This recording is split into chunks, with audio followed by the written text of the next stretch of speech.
नमस्कार मित्रों, मैं शिवम प्रकाश मिश्रा एसएम सर्वे अपने चैनल पर मैं आपका सभी का स्वागत करता हूं। चुनावी बेला चल रही है, कहीं शपथ ग्रहण समारोह है, कहीं अभी चुनाव ख़त्म हुए हैं, कहीं रिजल्ट आ रहा है, कहीं आगे चुनाव की तैयारियां चल रही हैं। भारत है, भारत में हर 6 महीने में चुनाव आना स्वाभाविक है और हमारी और आपकी भी एक आदत बन गई है कि चुनाव आ रहे हैं, कौन जीत रहा है, कौन हार रहा है, और अपने पार्टी में इतने व्यस्त हैं हम दोनों लोग, मैं भी और आप लोग भी व्यस्त इसमें हैं कि भारत में पहले चुनाव होते थे, लोग इतना इंटरेस्ट नहीं लेते थे। अब चुनाव नहीं हो रहे हैं, अब विचारधाराओं की प्रतिस्पर्धा हो रही है, कंपटीशन हो रहा है आपस में।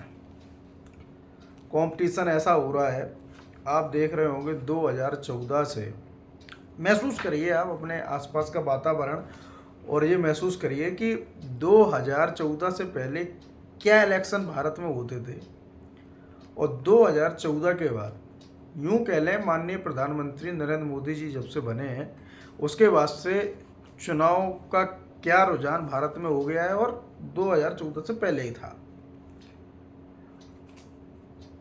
2014 से पहले मैं कॉलेज लाइफ में था, मैं देखता था कि युवा जो हैं उनमें राजनीतिक रुचि बहुत ज़्यादा होती नहीं थी। ये ना जातिवाद और ये धर्म वगैरह सेकुलर सोच के लोग हुआ करते थे। हम लोग सबका मतलब होता था कि भाई अपना पढ़ाई करना है और आगे बढ़ना है। लेकिन 2014 के बाद एक नैरेटिव सेट हुआ, चीज़ें लोगों को पता चली। 2014 से पहले हम लोग कितने स्लो हुआ करते थे, 2014 से लेकर 2024 10 साल हम लोग इतने फास्ट हो गए हैं, इतना फास्ट सोचने लगे हैं कि हमें खुद आइडिया नहीं है हम कितने फास्ट सोचने लगे हैं। अब चुनाव हम देख रहे हैं, लोकसभा चुनाव भी 6 महीने पहले लोकसभा चुनाव हो गया, उसके बाद हरियाणा का विधानसभा चुनाव आया, जम्मू कश्मीर का चुनाव आया, तो ये सिलसिला लगभग हम देख रहे हैं मध्य प्रदेश छत्तीसगढ़, और ये मध्य प्रदेश छत्तीसगढ़ का इलेक्शन हुआ था और राजस्थान का हुआ था। उसमें बिजी रहे कि कौन जीत रहा गुणा गढ़े, ये वो कांग्रेस जीत रही है, वहाँ की लोकल पार्टी जीत रही है। उसके बाद से पूरा भारत हो गया था लोकसभा, राम मंदिर, राममय पूरा भारत हो गया। राममय के बाद हम लोग फिर लोकसभा में जुड़ गए, कौन जीत रहा कौन हार रहा। उसके बाद से फिर हरियाणा चुनाव आ गया। हर चुनाव के बाद आप और हम जो सोचते हैं ये पार्टी ख़त्म हो गई, ये पार्टी ख़त्म हो गई, ये पार्टी ख़त्म हो गई, वो पार्टी ख़त्म हो गई। फिर चुनाव की बेला है। अभी हम लोगों ने देखा कि हरियाणा भारतीय जनता पार्टी ने सरकार बनाई, जम्मू कश्मीर में कांग्रेस और नेशनल कॉन्फ्रेंस के गठबंधन की सरकार बनी और वहाँ शपथ ग्रहण समारोह हो चुका है और हरियाणा में शपथ ग्रहण समारोह कल है, यानी 17 तारीख को।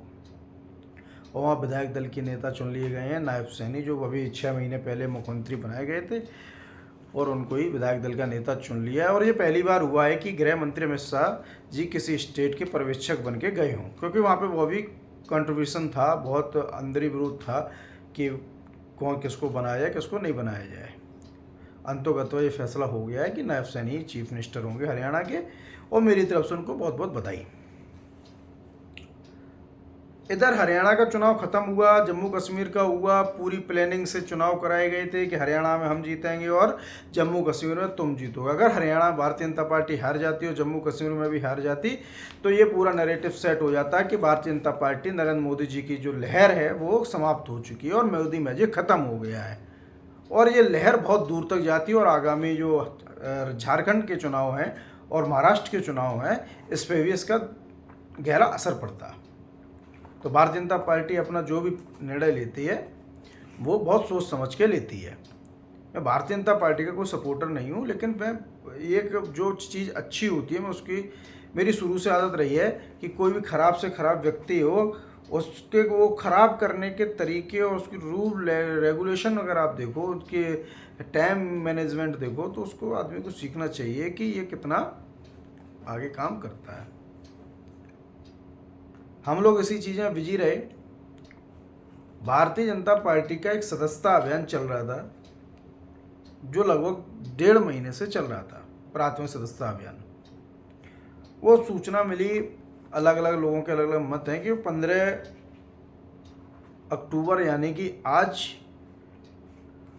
वो ख़त्म हो गया है। और जैसे ही वो ख़त्म हुआ है तो भारतीय जनता पार्टी ने उत्तर प्रदेश की जो 9 विधानसभा सीटों पे उपचुनाव होने थे, उनके चुनाव आयोग ने घोषणा कर दी है। माफ़ करिएगा, मैं भारतीय जनता पार्टी कह रहा था, चुनाव आयोग ने उसकी घोषणा कर दी है। एक सीट आती है जो अयोध्या लोकसभा क्षेत्र में आती है, मिल्कीपुर।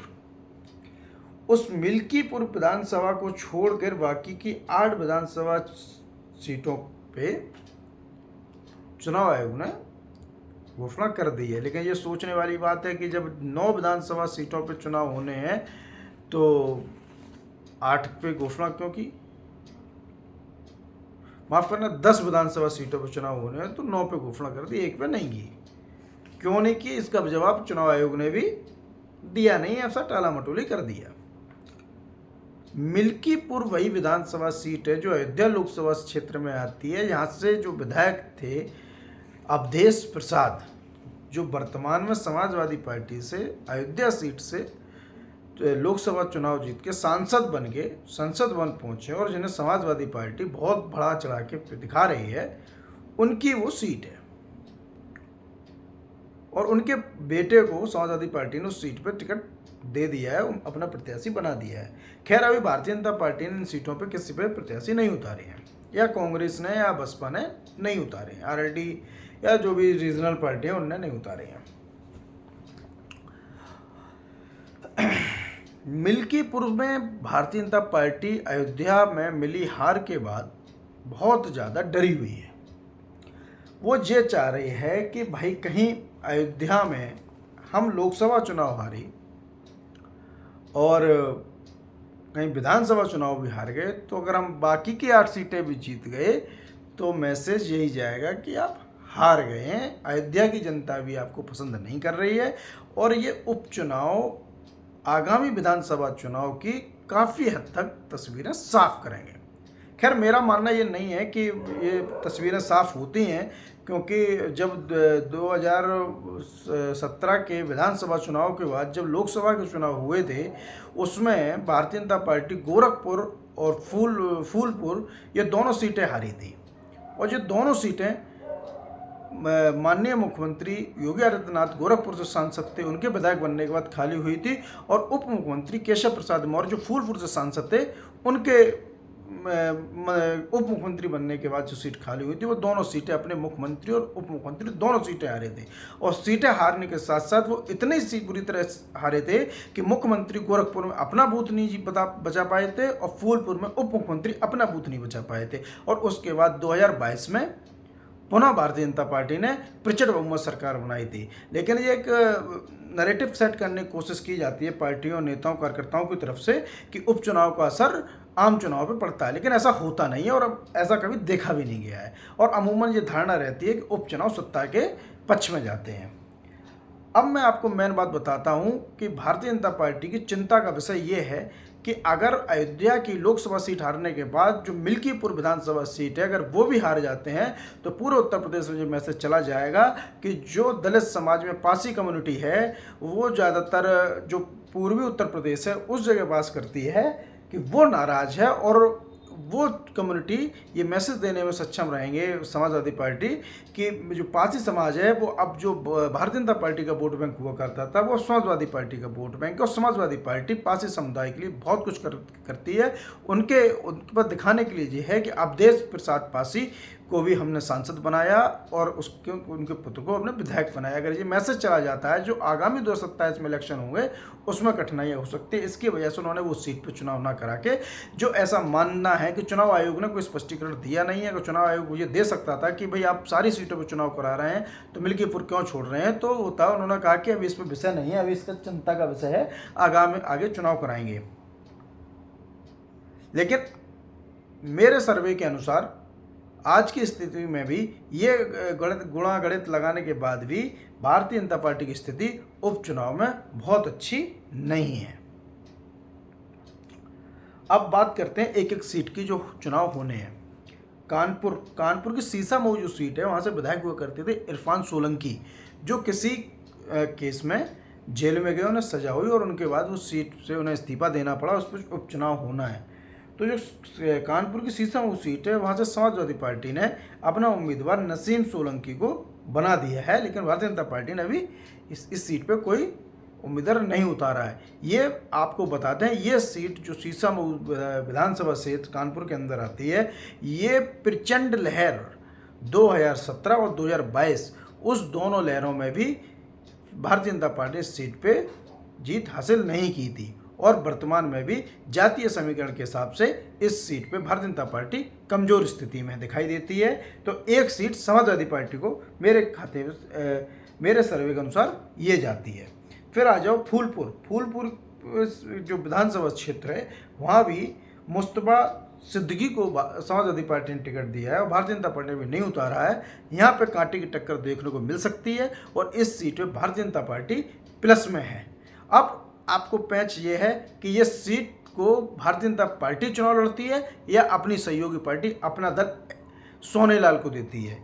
अगर सोनेलाल को ये पार्टी देती है तो ये सीट पे कांटे का टक्कर देखी जा सकती है और इसमें फिर बढ़त समाजवादी पार्टी को। अगर भारतीय जनता पार्टी इस सीट को अपने सिंबल पर चुनाव लड़ती है तो भारतीय जनता पार्टी कांटे की टक्कर है, लेकिन प्लस में फिर भारतीय जनता पार्टी है। तो एक सीट भारतीय जनता पार्टी को मेरी तरफ से, मेरे सर्वे के अनुसार ये जाती है।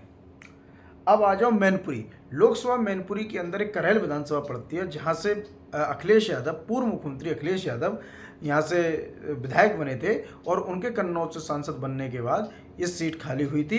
यहाँ से जो पूर्व सांसद जो लालू प्रसाद यादव के सबसे छोटी बेटी के दामाद हैं, उनको समाजवादी पार्टी ने कैंडिडेट उतारा है और युवा हैं, अच्छे चेहरे हैं और पूर्व सांसद मैनपुरी से रहे हैं। तो इस सीट पे उनका पारिवारिक सीट है और सीट पे समाजवादी पार्टी आसानी से चुनाव जीत जाएगी। ये समाजवादी पार्टी को मेरा सर्वे सीट देता है। मिर्ज़ापुर की मझवा वो सीट है जहाँ से जो ज्योति बिंद को समाजवादी पार्टी ने टिकट दिया है और इस सीट पे बिंद समाज का निर्णायक वोट मत माना जाता है, लेकिन बिंद के साथ साथ इस सीट पे कुर्मी समाज के भी मतदाता अधिक संख्या में रहते हैं और जो ओबीसी डोमिनेट सीट ज़्यादा है, ओबीसी समुदाय के लोग ज़्यादा रहते हैं। यहाँ पे कांटे के मुकाबला देखा जा सकता है और इस कांटे के मुकाबले में ज्योति बिंद का पल्ला भारी है। इसका मतलब ये समाजवादी पार्टी इस सीट पर भी जीत सकती है। अम्बेडकर नगर की कटहरी सीट, ये सीट बहुत इंपॉर्टेंट सीट है। कटहरी सीट अंबेडकर नगर में समाजवादी पार्टी का एक तरफा राज है। यहाँ से बसपा से सांसद हुआ करते थे रितेश पांडे, उनके पिताजी समाजवादी पार्टी से थे और यहाँ से जो कटहरी सीट है ये कुर्मी बाहुल सीट है और यहाँ से समाजवादी पार्टी मजबूत स्थिति में है।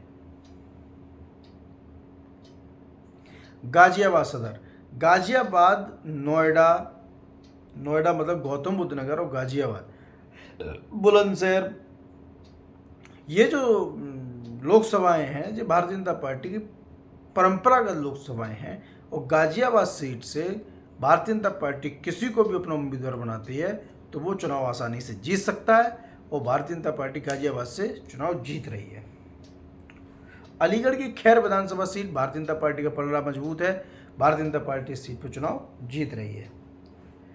मुरादाबाद की कुंद्रक की सीट, यहाँ लड़ाई कांटे की है और यहाँ से समाजवादी पार्टी का पलड़ा मजबूत है। तो मेरे सर्वे के अनुसार इन विधानसभा सीट में कानपुर की सीसामऊ समाजवादी पार्टी और करेल की मैनपुरी समाजवादी पार्टी, मिर्ज़ापुर की मझवा और अम्बेडकर नगर की कटहरी और मुरादाबादी कुतरी 5 सीटें समाजवादी पार्टी जीत सकती है, मतलब लड़ाई 5-5 की हो सकती है। तो आप समझदार हैं। लड़ाई चुनाव विधानसभा का जो होता है वो कई एंगलों पे देखा जाता है। विधायक की नाराज़गी होती है, स्थानीय स्तर के कई मुद्दे होते हैं, और उपचुनाव ज़्यादातर अमूमन सत्ता के पक्ष में देखा जा सकता है। लेकिन ये चुनाव सत्ता के पक्ष में नहीं देखा जा रहा है, क्योंकि भारतीय जनता पार्टी में आपसी लड़ाई बहुत है। भारतीय जनता पार्टी में कोई मुख्यमंत्री बनना चाहता है, कोई उप मुख्यमंत्री से मुख्यमंत्री बनना चाहता है, कोई मंत्री बनना चाहता है। आपसदारी में बहुत फूट है, इसका असर इस चुनाव पर देखने को मिलेगा। मेरे के सर्वे के अनुसार 5 सीटें समाजवादी पार्टी और 4 सीट भारतीय जनता पार्टी इस चुनाव में जीत सकती है। बहुत बहुत धन्यवाद। आगे नॉलेज के लिए हम आपको बताते रहेंगे, क्योंकि मैं निरंतर सर्वे करता रहता हूँ। जहाँ जहाँ चुनाव होता है वहाँ मैं जाता रहता हूँ, और वहाँ की रिपोर्ट्स में दिन को मैं कलेक्ट करता रहता हूँ। आपको और जानकारी के लिए, आप मुझसे और कुछ चीज़ें पूछने के लिए मेरे कमेंट कर सकते हैं, जो मैं आपको आंसर दे सकूं। और मैं इस यूट्यूब चैनल पे मैं नया हूं, तो थोड़ा सपोर्ट करिए। कुछ मुझसे जो गलतियां हो रही हों, उस गलतियों को सुधारने के लिए बताइए, क्योंकि मैं नया हूं, तो नए लोगों से गलतियां हो जाती हैं। मैं कोशिश कर रहा हूं अच्छा बोलने की, अच्छा करने की, क्योंकि मैं जो करता हूं मैं आप लोगों को बताऊंगा, जिससे आप लोगों को पता होना चाहिए। और जो चीज़ें आप पूछना, दिल्ली विधानसभा में कवर कर रहा हूँ इस टाइम। मैंने हरियाणा में बहुत अच्छा काम किया था, मैं सारी नॉलेज आपको दूंगा। और उत्तर प्रदेश के 9 विधानसभा सीट पे मैं 105 मिनट का मैं डेली करूँगा, डे बाई डे क्या हो रहा है आपको पता चले आप क्या है। और आप जो ज़्यादा जानकारी चाहते हैं वो मेरे कमेंट कर सकते हैं, मैं आपको बता सकता हूँ। मेरे चैनल को सब्सक्राइब करिए और थोड़ा अपना सपोर्ट दीजिए। कोई जो गलतियाँ हो प्लीज़ मुझे बताइए। बहुत बहुत धन्यवाद।